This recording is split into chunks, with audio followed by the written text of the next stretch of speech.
This is the Galaxy S9, and let's just get right to it. This thing is all about the camera.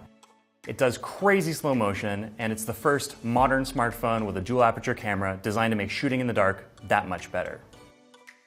It still has trademark Samsung touches. The bezels are just a little bit thinner, and that annoying fingerprint scanner has moved so you won't grease up your camera lens every time you try to unlock your phone. Those tight Samsung edges still wrap around a glass front and back, and hey, long live the headphone jack. Plus, you can get it in a pretty dope lilac purple. And there's AR emoji, if you're into that sort of thing. There are two models. The smaller S9 sells for $719, while the bigger one with two cameras is $839. But back to the camera. The dual aperture lens is an actual mechanical photography solution.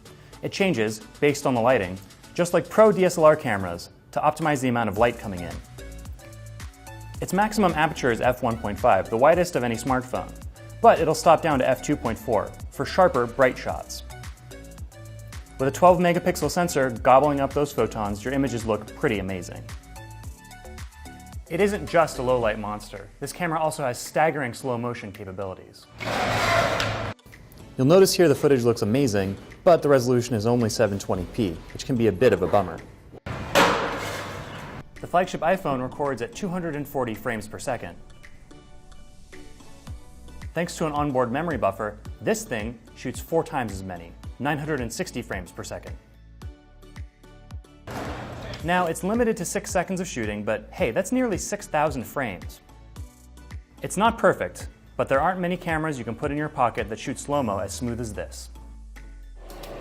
Compare that to the iPhone X, which can only shoot 240 frames per second. Beside the camera capabilities, what I really like about the S9 is that, unlike Apple, there are only 2 phones to choose from. There's no uber luxe $1,000 iPhone X style flagship hogging all the best tech.